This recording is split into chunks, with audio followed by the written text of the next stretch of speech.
Hi guys, ಯಾರ್ಯಾರು ಈ ಒಂದು ಪೊಲೀಸ್ ಕಾನ್ಸ್ಟೇಬಲ್ ಪರೀಕ್ಷೆ ಆಗಿರ್ಬೋದು ಅಥವಾ SDFD ಇನ್ನು ಮುಂತಾದ ಏನು ಸ್ಪರ್ಧಾತ್ಮಕ ಪರೀಕ್ಷೆ ಇವೆ ಅವಕ್ಕೆ ಯಾರು ತಯಾರು ನಡೆಸ್ತಿದ್ರು ಅವರಿಗಾಗಿ ಈ ಒಂದು ಪ್ರಮುಖ ವಿಡಿಯೋ ನೋಡಿ. ಏನಪ್ಪ ಅಂತಂದರೆ ಇದು ಕರೆಂಟ್ ಅಫೇರ್ಸ್ಗೆ ಸಂಬಂಧಿಸಿದಂಥ ಪ್ರಮುಖ ಮಾಹಿತಿ ಆಗಿರುತ್ತೆ. ಮುಂದೆ ಬರುವಂಥ ಈ ಒಂದು ಪೊಲೀಸ್ ಕಾನ್ಸ್ಟೇಬಲ್ ಎಕ್ಸಾಮ್ನಲ್ಲಿ ಕೇಳ್ಬೋದು ಪರೀಕ್ಷೆಯಲ್ಲಿ. ಓಕೆ, ಅದಕ್ಕಾಗಿ ಈ ಒಂದು ವಿಡಿಯೋನ ತಪ್ಪದೆ ಕೊನೆವರೆಗೂ ನೋಡಿ. ವೆರಿ ಇಂಪಾರ್ಟೆಂಟ್ ಆದ ಪ್ರಶ್ನೆ, ಅದರ ಉತ್ತರ ಮತ್ತು ಸ್ಟ್ಯಾಟಿಕ್ GKನೂ ಕೂಡ ಲಿಂಕ್ ಮಾಡಿ ಕೊಟ್ಟಿವಿ ನೋಡಿ. ಮೊದಲನೇ ಒಂದು ಪ್ರಶ್ನೆ ಇದೆ ನೋಡಿ. ಭಾರತ UPI ತಂತ್ರಜ್ಞಾನವನ್ನು ಅಳವಡಿಸಿಕೊಂಡ 9ನೇ ರಾಷ್ಟ್ರ ಯಾವುದಂತ ಕೊಟ್ಟಿದ್ದಾರೆ. ನೋಡಿರಿ, UPIಯನ್ನು ಅಳವಡಿಕೆ ಮಾಡಿಕೊಂಡಿರುವಂಥ 9ನೇ ರಾಷ್ಟ್ರ ಯಾವುದು? ಭಾರತವಾದ ಒಂದು UPI. ಇದಕ್ಕೆ ಸರಿಯಾದ ಉತ್ತರ ಯಾವುದಪ್ಪ ಅಂತಂದರೆ ಕಾಂಬೋಡಿಯಾ ನೋಡಿ. ಆಪ್ಷನ್ ಸಿ ಸರಿಯಾದ ಉತ್ತರ ಆಗಿದೆ. ಕಾಂಬೋಡಿಯಾ UPIಯನ್ನು ಅಳವಡಿಕೆ ಮಾಡಿಕೊಂಡಿದೆ ನೋಡಿ. ಓಕೆ, ಇದು ಸುದ್ದಿಯಲ್ಲಿತ್ತು ಇತ್ತೀಚೆಗೆ, ನ್ಯೂಸಲ್ಲಿದ್ದದ್ದು. KA ಅತಿ ಹೆಚ್ಚಾಗಿ ಕೇಳ್ತಾರೆ. ನ್ಯೂಸ್ ಆಯಿತು, ಮ್ಯಾಥ್ಸ್ ಆಯಿತು, ಇವು ಹೆಚ್ಚಾಗಿ ಕೇಳ್ತಾರೆ. ಅದಕ್ಕಾಗಿ ನ್ಯೂಸ್ ಬಗ್ಗೆ ಮಾಹಿತಿ ಇದೆ ನೋಡಿ. ಭಾರತ UPI ಈಗ ಕಾಂಬೋಡಿಯಾದಲ್ಲೂ ಕೂಡ ಲಭ್ಯವಾಗಲಿದೆ. ಇದು UPI ಅಳವಡಿಸಿಕೊಂಡಂಥ 9ನೇ ರಾಷ್ಟ್ರವಾಗಿದೆ ನೋಡಿ. ಎಷ್ಟನೇದು? 9ನೇ ರಾಷ್ಟ್ರವಾಗಿದೆ ಕಾಂಬೋಡಿಯಾ. NPCI ಇಂಟರ್ನ್ಯಾಷನಲ್ ಪೇಮೆಂಟ್ ಲಿಮಿಟೆಡ್ಗೆ ಈ ಒಂದು ಒಪ್ಪಂದಕ್ಕೆ ಸಹಿ ಹಾಕಿದೆ ಅಂತಲೂ ಕೂಡ ಹೇಳ್ಬೋದು. ಪ್ರವಾಸಿಗರಿಗೆ QR ಕೋಡ್ ಮೂಲಕ ಏನಂದರೆ ಈ ಒಂದು UPIನಲ್ಲಿ ಪೇಮೆಂಟನ್ನು ಮಾಡ್ಬೋದಾಗಿದೆ. ಓಕೆ, ಯಾವ ಈ ಎಕ್ಸಾಮಲ್ಲಿ ಪರೀಕ್ಷೆಯಲ್ಲಿ ಯಾವಾಗ ಕೇಳ್ತಾರೆ ಅಂದರೆ 9ನೇ ದೇಶ ಯಾವುದು QR ಕೋಡನ್ನು ಅಳವಡಿಸಿಕೊಂಡಂಥ, ಅಂದರೆ UPIಯನ್ನು ಅಳವಡಿಸಿಕೊಂಡಂಥ ಒಂದು 9ನೇ ದೇಶ ಯಾವುದು ಅಂತ ಪರೀಕ್ಷೆಯಲ್ಲಿ ಕೇಳುವಂಥ ಸಾಧ್ಯತೆ ಇರ್ತದೆ. ಅದಕ್ಕಾಗಿ ತಿಳಿದುಕೊಳ್ಬೇಕು ನೋಡಿರಿ. UPIದ ಒಂದು ಸಂಪೂರ್ಣ ಸ್ಟ್ಯಾಟಿಕ್ GK ಕೊಟ್ಟಿದ್ದಾರೆ ನೋಡಿ. UPI ಅಂದರೆ ಏನಪ್ಪ ಅಂತಂದರೆ ಯೂನಿಫೈಡ್ ಪೇಮೆಂಟ್ಸ್ ಇಂಟರ್ಫೇಸ್ ಅಂತ ನಾವು ಕರಿತೀವಿ. ಇಂಟರ್ಫೇಸ್ ಇದು ಪ್ರಾರಂಭ ಯಾವಾಗೈತಪ್ಪ ಅಂತಂದರೆ 2016ರಲ್ಲಿ ಇದು ಪ್ರಾರಂಭ ಆಗ್ತದೆ. ಇದು NPCIನಿಂದ ಚಾಲನೆ ಆಗಿದೆ ನೋಡಿ. ನ್ಯಾಷನಲ್ ಪೇಮೆಂಟ್ ಕಾರ್ಪೊರೇಷನ್ ಲಿಮಿಟೆಡ್ ಅಂತಲೇ ಹೇಳ್ತೀವಿ. ಅದರಿಂದ ಏನಪ್ಪ ಅಂತಂದರೆ ಇದು ಚಾಲನೆ ಆಗಿದೆ. NPCI ಸ್ಥಾಪನೆ ಆಗೋಯ್ತಂದರೆ ಇದು 2008ರಲ್ಲಿ ಸ್ಥಾಪನೆ ಆಗಿದೆ. ಇದು RBI ಮತ್ತು IBA ಒಂದು ಅಡಿಯಲ್ಲಿ ಕಾರ್ಯನಿರ್ವಹಿಸ್ತದೆ. UPIಯನ್ನು ಬಳಸುವಂಥ ಒಂದು ರಾಷ್ಟ್ರ, ಅಂದರೆ UPIಯನ್ನು ಬಳಕೆ ಮಾಡಿದಂಥ ಮೊದಲ ರಾಷ್ಟ್ರ ಯಾವುದಂತ ಕೊಟ್ಟಿದ್ದಾರೆ.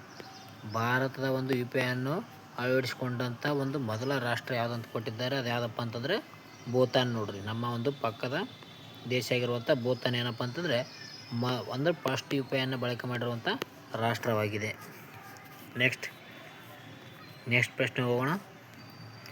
2026ನ ಫುಡ್ ಪ್ಲಾನೆಟ್ ಪ್ರಶಸ್ತಿಯನ್ನು ಗೆದ್ದ ಭಾರತದ ಕೃಷಿ ಉಪಕ್ರಮ ಯಾವುದಂತ ಕೊಟ್ಟಿದ್ದಾರೆ. ಓಕೆ, ಪ್ರಶಸ್ತಿ ಬಗ್ಗೆ ಕೂಡ ಕೇಳುವಂಥ ಸಾಧ್ಯ ಇರುತ್ತೆ. 2026ದ ಈ ಒಂದು ಫುಡ್ ಪ್ಲಾನೆಟ್ ಪ್ರಶಸ್ತಿ ಗೆದ್ದಂಥ ಒಂದು ಉಪಕ್ರಮ ಯಾವುದಂತ ಕೇಳಿದ್ದಾರೆ ನೋಡಿರಿ. ಇದಕ್ಕೆ ಸರಿಯಾದ ಉತ್ತರ ಯಾವುದಂದ್ರೆ ಆಪ್ಷನ್ಸ್ ಬಿ ನೋಡಿ. ಆಂಧ್ರ ಪ್ರದೇಶದ ನೈಸರ್ಗಿಕ ಕೃಷಿ.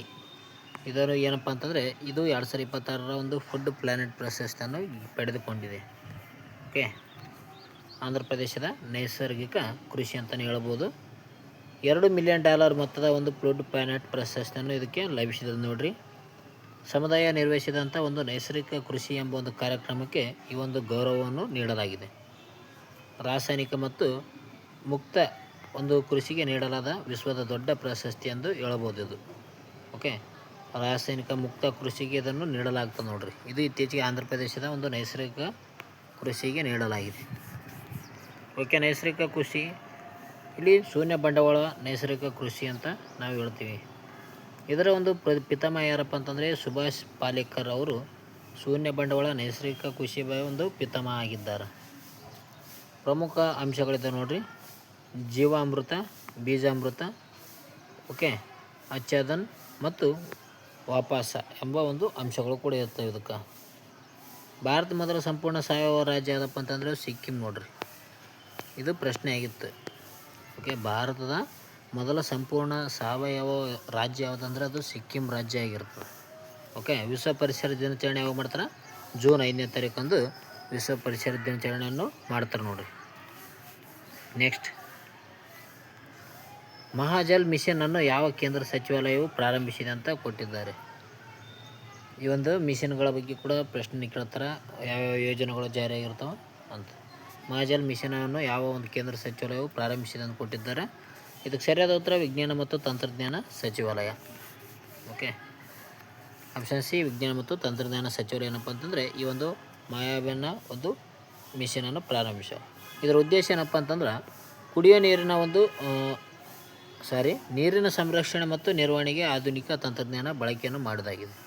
ಓಕೆ, ನೀರಿನ ಒಂದು ಸಂರಕ್ಷಣೆ ಮಾಡಬೇಕಲ್ಲ, ಅದಕ್ಕಾಗಿ ಈ ಒಂದು ಉಪಕ್ರಮವನ್ನು ಮಾಡಿದ್ದಾರೆ ನೋಡಿರಿ. ಭಾರತ ಜಲ ಸುರಕ್ಷತೆಯನ್ನು ಹೆಚ್ಚಿಸುವುದು ಇದರ ಒಂದು ಮುಖ್ಯ ಗುರಿಯಾಗಿದೆ. ಹವಾಮಾನ ವೈಪರೀತ್ಯ ಎದುರಿಸಲು ನೀರಿನ ಸುಸ್ಥಿರತೆ ಒಂದು ಬಳಕೆ ಇಂಪಾರ್ಟೆಂಟ್ ಆಗ್ಯದ. ಅದಕ್ಕಾಗಿ ಈ ಒಂದು ಯೋಜನೆಯನ್ನು ತಂದಿದ್ದಾರೆ ನೋಡಿರಿ. ಜಲ ಅಭಿಯಾನ ಬಗ್ಗೆ ನೋಡಿಕೊಳ್ಳೋಣ. ಜಲ ಅಭಿಯಾನ, ಜಲ್ ಜೀವನ್ ಮಿಷನ್ ಪ್ರಾರಂಭ ಯಾವಾಗಾಯ್ತಪ್ಪ ಅಂತಂದರೆ 2019ರಲ್ಲಿ ಪ್ರಾರಂಭ ಆಗುತ್ತದೆ. ಆಗಸ್ಟ್ 15ನೇ ತಾರೀಕು 2019ರಲ್ಲಿ ಈ ಒಂದು ಜಲ್ ಜೀವನ್ ಮಿಷನನ್ನು ಪ್ರಾರಂಭ ಮಾಡ್ತಾರೆ ನೋಡಿರಿ. ಇದರ ಗುರಿ ಏನಪ್ಪ ಅಂತಂದರೆ 2024ರ ವೇಳೆಗೆ ಪ್ರತಿ ಮನೆಗೂ ನಳದ ನೀರು ಪೂರೈಕೆ ಮಾಡೋದು ಇದರ ಒಂದು ಗುರಿಯಾಗಿತ್ತು. ಈಗ ಆಲ್ಮೋಸ್ಟ್ ಒಂದು ಎಲ್ಲ ಕಡೆಯಲ್ಲಿ ಕೂಡ ಕುಡಿಯೋ ನೀರಿನ ಒಂದು ವ್ಯವಸ್ಥೆಯನ್ನು ಮಾಡಲಾಗಿದೆ. ಅದೇ ರೀತಿಯಾಗಿ ವಿಶ್ವ ಜಲ ದಿನ ಯಾವಾಗ ಆಚರಣೆ ಮಾಡ್ತಾರಪ್ಪ ಅಂತಂದರೆ ಮಾರ್ಚ್ 22 ವಿಶ್ವ ಜಲ ದಿನವನ್ನು ಆಚರಣೆ ಮಾಡ್ತಾರೆ ನೋಡಿರಿ. ಭಾರತ ಪ್ರಸ್ತುತ ಜಲಶಕ್ತಿ ಸಚಿವರು ಯಾರಪ್ಪ ಅಂತಂದರೆ CR ಪಾಟೀಲ್ರವರು ಭಾರತದ ಪ್ರಸ್ತುತ ಜಲಶಕ್ತಿ ಸಚಿವರಾಗಿದ್ದಾರೆ. ಓಕೆ, ಇಲ್ಲಿ ಏನಪ್ಪ ಅಂತಂದರೆ ವಿಶ್ವ ಜಲ ದಿನ ಯಾವಾಗಂತ ಗೊತ್ತಿರಬೇಕಾದ ಮಾರ್ಚ್ 22 ನೋಡಿರಿ. ಇದು ಕೂಡ ಮುಗಿದದ. ನೆಕ್ಸ್ಟ್ ನ್ಯೂಸ್ ಬಂದಿದೆ ನೋಡಿ. ಸುದ್ದಿಯಲ್ಲಿದ್ದ ಉದಯಕ ಯೋಜನೆ ಯಾವ ಸಂಸ್ಥೆಯ ಉಪಕ್ರಮವಾಗಿದೆ ಅಂತ ಕೊಟ್ಟಿದ್ದಾರೆ. ಉದಯಕ ಯೋಜನೆ ಯಾವ ಒಂದು ಸಂಸ್ಥೆಯ ಉಪಕ್ರಮ ಅಂತ ಕೊಟ್ಟಿದ್ದಾರೆ ನೋಡಿರಿ. ಇದಕ್ಕೆ ಸರಿಯಾದ ಉತ್ತರ BRO ನೋಡಿರಿ. ಬೋರ್ಡ್ ರೋಡ್ಸ್ ಆರ್ಗನೈಜೇಷನ್ ಅಂತ ನಾವು ಹೇಳ್ತೀವಿ. ಅಂದರೆ ಈ ಒಂದು ಉದಯಕ ಯೋಜನೆಯನ್ನು ಈ ಒಂದು ಸಂಸ್ಥೆಯ ಒಂದು ಉಪಕ್ರಮ ಆಗಿದೆ ನೋಡಿರಿ. ಓಕೆ, ಬಾರ್ಡರ್ ರೋಡ್ಸ್ ಆರ್ಗನೈಜೇಷನ್ ಉಪಕ್ರಮ ಆಗಿದೆ. ಓಕೆ, ಆಪ್ಷನ್ಸ್ ಬಿ ಸರಿಯಾದ ಉತ್ತರ ಆಗಿದೆ ನೋಡಿರಿ. ಇದರ ಕಾರ್ಯಕ್ಷೇತ್ರ ನೋಡೋದಾದರೆ ಅರುಣಾಚಲ ಪ್ರದೇಶದ ಮತ್ತು ಅಸ್ಸಾಂ ರಾಜ್ಯಗಳಲ್ಲಿ ಕಂಡುಬರುತ್ತೆ. ಓಕೆ, ಇದು ಗಡಿ ಭಾಗಗಳಲ್ಲಿ ರಸ್ತೆ ಮತ್ತು ಸೇತುವೆಗಳ ನಿರ್ಮಾಣ ಮಾಡುತ್ತದೆ. BRO project. ಈ ಉದಯಕ ಅಂದರೆ ಈ ಪ್ರಾಜೆಕ್ಟ್ ಎಲ್ಲಿ ಒಂದು ಜಾರಿ ಮಾಡ್ತಾಯಿದ್ದಾರೆ ಅಂದರೆ ಯಾವ ರಾಜ್ಯಗಳಲ್ಲಿ ಅಂದರೆ ಅರುಣಾಚಲ ಪ್ರದೇಶ ಮತ್ತು ಅಸ್ಸಾಂ ರಾಜ್ಯಗಳಲ್ಲಿ ಗಡಿ ಒಂದು ಪ್ರದೇಶಗಳಲ್ಲಿ ಮಾಡ್ತಾಯಿದ್ದಾರೆ. ಇದು ಗಡಿ ಭದ್ರತೆ ಮತ್ತು ಸಂಪರ್ಕವನ್ನು ಹೆಚ್ಚಿಸುವುದು ಇದರ ಒಂದು ಮುಖ್ಯ ಉದ್ದೇಶ ಆಗಿದೆ ನೋಡಿ ಇವತ್ತು ಉದಯಕ ಯೋಜನೆಯದು. ಓಕೆ, BROದ ಬಗ್ಗೆ ನೋಡಿಕೊಳ್ಳೋಣ. ಗಡಿ ರಸ್ತೆಗಳ ಸಂಘಟನೆ ಅಂತ ಹೇಳ್ತೀವಿ ನಾವು. ಬಾರ್ಡರ್ ರೋಡ್ಸ್ ಆರ್ಗನೈಜೇಷನ್ ಅಂತ ಕರಿತಾರೆ ಇದಕ್ಕೆ. ಇದು ಸ್ಥಾಪನೆ ಆಗಿದೆ ಯಾವ ಅಂದರೆ 1960 ಸ್ಥಾಪನೆ ಆಗ್ತದೆ, ಮೇ 7ನೇ ತಾರೀಕು. ಓಕೆ, ಇದ್ರ ಕೇಂದ್ರ ಕಚೇರಿ ನವದೆಹಲಿಯಲ್ಲಿ ಕಂಡು ಬರ್ತದೆ. ಇದು ಯಾರ ಅಡಿಯಲ್ಲಿ ಬರ್ತದಪ್ಪ ಅಂತಂದರೆ ರಕ್ಷಣಾ ಸಚಿವಾಲಯದ ಅಡಿಯಲ್ಲಿ ಕಾರ್ಯನಿರ್ವಹಿಸ್ತದೆ ಈ ಒಂದು BRO, ಬಾರ್ಡರ್ ರೋಡ್ ಆರ್ಗನೈಜೇಷನ್ ಅಂತ ಹೇಳ್ತೀವಿ. ಇದು ರಕ್ಷಣಾ ಸಚಿವಾಲಯದ ಒಂದು ಅಡಿಯಲ್ಲಿ ಕಾರ್ಯನಿರ್ವಹಿಸ್ತದೆ. ಅದೇ ರೀತಿಯಾಗಿ ವಿಶ್ವದ ಅತಿ ಎತ್ತರದ ಮೋಟಾರ್ ರಸ್ತೆ ನಿರ್ಮಿಸಿದ್ದು ಕೂಡ ಇದೇ ಸಂಸ್ಥೆ ಇದೆ ನೋಡಿ. ಅದ್ಯಾವುದಂದರೆ ಉಮಿಂಗ್ ಲಾ. BROನೇ ನಿರ್ಮಾಣ ಮಾಡಿದ್ದನ್ನು ಕೂಡ. ನೆಕ್ಸ್ಟ್, ಇತ್ತೀಚೆಗೆ ಮಸಲಿನ ಬಿಷ್ಣೋಯಿ ಎಂಬ ಒಂದು ಜಾತಿಯ ಹಲ್ಲಿಯನ್ನು ಎಲ್ಲಿ ಪತ್ತೆ ಹಚ್ಚಲಾಗಿದೆ ಅಂತ ಕೊಟ್ಟಿದ್ದಾರೆ. ಮಸಲಿನ ಬಿಷ್ಣೋಯಿ ಎಂಬ ಒಂದು ಹೊಸ ಜಾತಿಯ ಹಲ್ಲಿ. ಇದು ಮಸಲಿನ ಬಿಷ್ಣೋಯಿ ಎಂಬುದು ಏನಪ್ಪ ಅಂತಂದರೆ ಒಂದು ಹಲ್ಲಿ ಆಗಿದೆ ನೋಡಿ. ಇದು ಇತ್ತೀಚೆಗೆ ಯಾವ ಒಂದು ರಾಜ್ಯದಲ್ಲಿ ಪತ್ತೆ ಹಚ್ಚಲಾಗಿದೆ ಅಂತ ಕೊಟ್ಟಾರ. ಇದಕ್ಕೆ ಸರಿಯಾದ ಉತ್ತರ ನೋಡೋದಾದರೆ ರಾಜಸ್ಥಾನ ನೋಡಿರಿ. ಆಪ್ಷನ್ಸ್ ಬಿ ನೋಡಿ. ಥಾರ್ ಮರುಭೂಮಿಯ ಒಂದು ರಾಜಸ್ಥಾನದಲ್ಲಿ ಇದನ್ನು ಪತ್ತೆ ಹಚ್ಚಿದ್ದಾರೆ. ಓಕೆ, ನೋಡಬಹುದು ಇಲ್ಲಿ ಫೋಟೋ ಇದೆ ನೋಡಿ. ಇದು ಈ ಒಂದು ಫೋಟೋದಲ್ಲಿ ಕಾಣುವಂಥ ಹಲ್ಲಿಯನ್ನು ಪತ್ತೆ ಮಾಡಿದ್ದಾರೆ ನೋಡಿರಿ ಥಾರ್ ಮರುಭೂಮಿಯಲ್ಲಿ. ಓಕೆ, ರಾಜಸ್ಥಾನದ ಥಾರ್ ಮರುಭೂಮಿ ಭಾಗದಲ್ಲಿ ಇದನ್ನು ಪತ್ತೆ ಮಾಡಿರ. ಇದರ ಒಂದು ಹೆಸರು ಏನಪ್ಪ ಅಂತಂದರೆ ಮಸಲಾನೆ ಬಿಷ್ಣೋಯಿ ಅಂತ ಕರಿತಾರೆ ನೋಡಿರಿ. ಮಸಲಾನೆ ಬಿಷ್ಣೋಯಿ ಅಂದರೆ ಏನಂದರೆ ಅದೊಂದು ಹಲ್ಲಿ ಆಗಿದೆ. ಬಿಷ್ಣೋಯಿ ಸಮುದಾಯವು ಪರಿಸರ ಪ್ರೇಮಕ್ಕೆ ಹೆಸರುವಾಸಿಯಾಗಿದೆ. ಅವರ ಒಂದು ಗೌರವಾರ್ಥವಾಗಿ ಇದಕ್ಕೆ ಅವರ ಒಂದು ಹೆಸರನ್ನು ಇಡಲಾಗಿದೆ ನೋಡಿ. ಓಕೆ, ಮಸಲಾನೆ ಬಿಷ್ಣೋಯಿ ಎಂಬ ಒಂದು ಹೆಸರನ್ನು ಇಡಲಾಗಿದೆ ಇದಕ್ಕೆ ಹಲ್ಲಿಗೆ. ಓಕೆ, ನೆಕ್ಸ್ಟ್, ಇದರ ಒಂದು ಪ್ರಮುಖ ಸ್ಟ್ರಾಟಜಿಕಲ್ಲಿ ಥಾರ್ ಮರುಭೂಮಿ ಬಗ್ಗೆ ಕೊಟ್ಟಿದ್ದಾರೆ ನೋಡಿರಿ. ಇದು ಏನಪ್ಪ ಅಂತಂದರೆ ಭಾರತದ ಅತ್ಯಂತ ದೊಡ್ಡದಾದ ಮರುಭೂಮಿಯಾಗಿದೆ ಥಾರ್ ಮರುಭೂಮಿ. ಇದು ರಾಜಸ್ಥಾನದಲ್ಲಿ ಕಂಡುಬರ್ತದೆ ನೋಡಿರಿ. ರಾಷ್ಟ್ರೀಯ ಒಂದು ಮರುಭೂಮಿ ಉದ್ಯಾನವನ ಕೂಡ ಇಲ್ಲಿ ಕಂಡುಬರ್ತದೆ. ಪ್ರಸಿದ್ಧ ಪಕ್ಷಿ ಯಾವುದಪ್ಪ ಅಂತಂದರೆ ಗ್ರೇಟ್ ಇಂಡಿಯನ್ ಬಸ್ಟರ್ಡ್ ಒಂದು ಪ್ರಸಿದ್ಧ ಪಕ್ಷಿಯಾಗಿದೆ ನೋಡಿ. ಇದು ಹವಾಮಾನಹಲ್ ಎಲ್ಲಿದೆ ಅಂದರೆ ಅದು ಜೈಪುರದಲ್ಲಿ ಕಂಡುಬರ್ತದೆ. ಹವಾಮಾಲ್ ಎಲ್ಲಿದೆ ಅಂದರೆ ಅದು ಜೈಪುರದಲ್ಲಿ ಕಂಡುಬರ್ತದೆ ನೋಡಿರಿ. ಜೈಪುರನ್ನು ಪಿಂಕ್ ಸಿಟಿ ಅಂತ ಕರೀತಾರೆ. ಪಿಂಕ್ ಸಿಟಿ ಯಾವುದಪ್ಪ ಅಂತಂದರೆ ಜೈಪುರ ಆಗಿದೆ ನೋಡಿ. ಓಕೆ, ಪಿಂಕ್ ಸಿಟಿ ಅಂತ ಜೈಪುರಕ್ಕೆ ಕರೀತಾರೆ. ನೆಕ್ಸ್ಟ್, ಜಲ ಮತ್ತು ಮೂಲಸೌಕರ್ಯ ಬಗ್ಗೆ ಇದೆ ನೋಡಿ. ಸುದ್ದಿಯಲ್ಲಿದ್ದ ಕಂಡಂಪರೆ ಪಂಪ್ ಸ್ಟೋರೇಜ್ ಜಲವಿದ್ಯುತ್ ಸ್ಥಾವರ ಎಲ್ಲಿದೆ ಅಂತ ಕೊಟ್ಟಿದ್ದಾರೆ. ಕಂಡಂಪರೆ ಪಂಪ್ ಸ್ಟೋರೇಜ್ ಜಲವಿದ್ಯುತ್, ಇದಕ್ಕೆ ಸರಿಯಾದ ಉತ್ತರ ತಮಿಳುನಾಡು ಆಗಿದೆ ನೋಡಿ. ಆಪ್ಷನ್ಸ್ ಬಿ ಸರಿಯಾದ ಉತ್ತರ ತಮಿಳುನಾಡು ಆಗಿದೆ. ಇದರ ಒಂದು ವೈಶಿಷ್ಟ್ಯತೆ ನೋಡೋದಾದರೆ ಪಂಪ್ ಸ್ಟೋರೇಜ್ ವ್ಯವಸ್ಥೆಯನ್ನು ಇದು ಹೊಂದಿದೆ ಅಂತ ಹೇಳ್ತೀವಿ. ಸೌರ ಮತ್ತು ಅಥವಾ ಗಾಳಿ ಶಕ್ತಿಯಿಂದ ಹೆಚ್ಚುವರಿ ನೀರನ್ನು ಎತ್ತರಕ್ಕೆ ಪಂಪ್ ಮಾಡಿ ಅಗತ್ಯವಿದ್ದಾಗ ವಿದ್ಯುತ್ ಉತ್ಪಾದನೆಗೆ ಬಳಸಲಾಗುತ್ತೆ ನೋಡ್ರಿ ಇದೊಂದು. ಓಕೆ, ಶಕ್ತಿಯ ಸುಸ್ಥಿರತೆಗೆ ಇದು ಮಾದರಿ ಯೋಜನೆ ಆಗಿದೆ ಅಂತಲೇ ಹೇಳ್ಬೋದು. ಕಡಪಾರೆ ಪಂಪ್ ಸ್ಟೋರೇಜ್. ಪ್ರಮುಖ ಜಲವಿದ್ಯುತ್ ಬಗ್ಗೆ ಮಾಹಿತಿ ಕೊಟ್ಟಿದ್ದಾರೆ ನೋಡಿರಿ. ಭಾರತ ಮೊದಲ ಜಲವಿದ್ಯುತ್ ಯೋಜನೆ ಯಾವುದಪ್ಪ ಅಂತಂದರೆ ಅದು ಶಿವನ ಸಮುದ್ರ ಜಲವಿದ್ಯುತ್ ಯೋಜನೆ. ಇದನ್ನು 1902ರಲ್ಲಿ ಕರ್ನಾಟಕದಲ್ಲಿ ಆರಂಭ ಮಾಡ್ತಾರೆ. ಅದೇ ರೀತಿಯಾಗಿ ಭಾರತ ಅತಿ ಎತ್ತರದ ಅಣೆಕಟ್ಟು ಯಾವುದಪ್ಪ ಅಂತಂದ್ರೆ ಅದು ತೇರಿ ಅಣೆಕಟ್ಟು ಅಂತ ಹೇಳ್ತೀವಿ. ಇದು ಉತ್ತರಾಖಂಡ ರಾಜ್ಯದಲ್ಲಿ ಕಂಡು ಬರ್ತದೆ. ಭಾರತದ ಅತಿ ಎತ್ತರದ ಅಣೆಕಟ್ಟು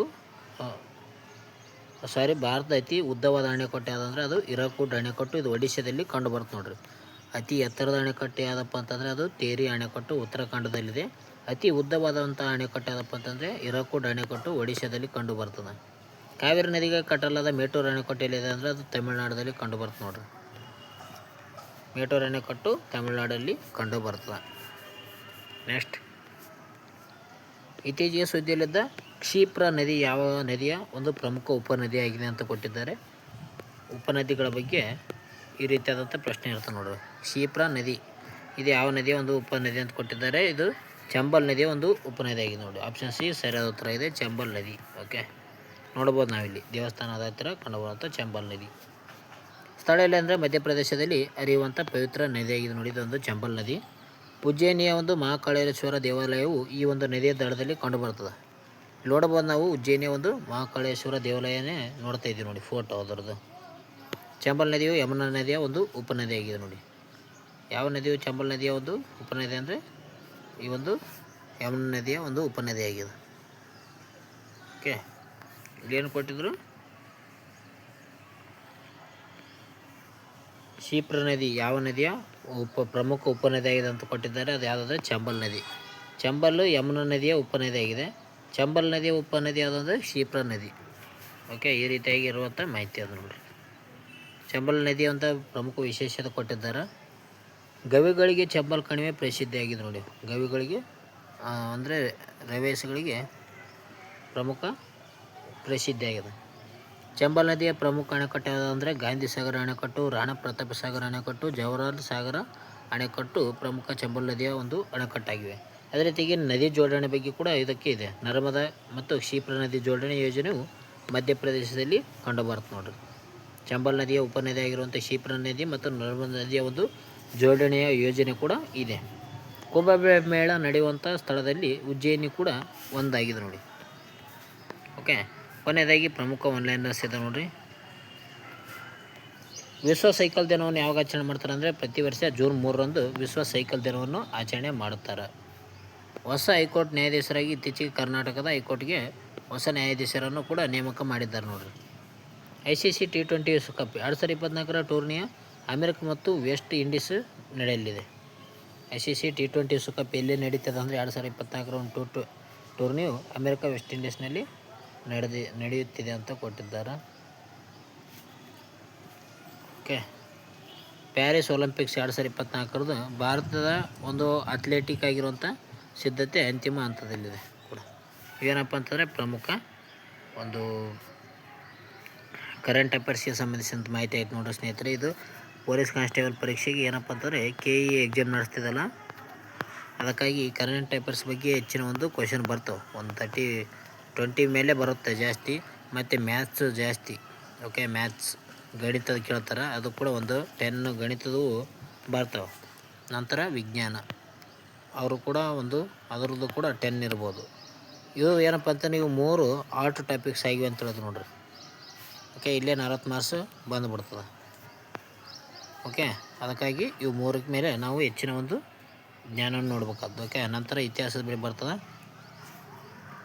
ನೋಡ್ರಿ. ಅದ್ರ ಬಗ್ಗೆ ನೆಕ್ಸ್ಟ್ ವೀಡಿಯೋದಲ್ಲಿ ಹೇಳ್ತೀನಿ. ಓಕೆ, ಈ ಒಂದು ವಿಡಿಯೋ ಇಷ್ಟ ಆಗಿತ್ತಪ್ಪ ಅಂತ ಲೈಕ್ ಮಾಡಿ, ಶೇರ್ ಮಾಡಿ, ಸಬ್ಸ್ಕ್ರೈಬ್ ಮಾಡಿ, ನಿಮ್ಮ ಸ್ನೇಹಿತರು ಕೂಡ ಶೇರ್ ಮಾಡಿರಿ. ಪೊಲೀಸ್ ಪರೀಕ್ಷೆ ಒಂದು ಪಾಸ್ ಆಗಬೇಕಂತ ಅಭ್ಯರ್ಥಿಗಳು ನೋಡಿರಿ ಸ್ನೇಹಿತರೆ. ಓಕೆ, ಪ್ರಮುಖವಾಗಿರುವಂಥ ಸ್ಟ್ರಾಟಜಿಕೆ ಇದೆ, ಅದರ ಬಗ್ಗೆ ವಿವರಣೆ ಇದೆ, ಅದರ ಮೇಲೆ ಒಂದು ಕ್ವೆಶನ್ ಕೂಡ ಕೊಟ್ಟಿದ್ದೀವಿ. ಓಕೆ, ನೆಕ್ಸ್ಟ್ ವಿಡಿಯೋದಲ್ಲಿ ಸಿಗೋಣ. ಟೇಕ್ ಕೇರ್, ಬಾಯ್. ಎಲ್ಲರೂ ಪರೀಕ್ಷೆಗೆ ಸಿದ್ಧತೆಯಿಂದ ಅಧ್ಯಯನ ಮಾಡಿರಿ.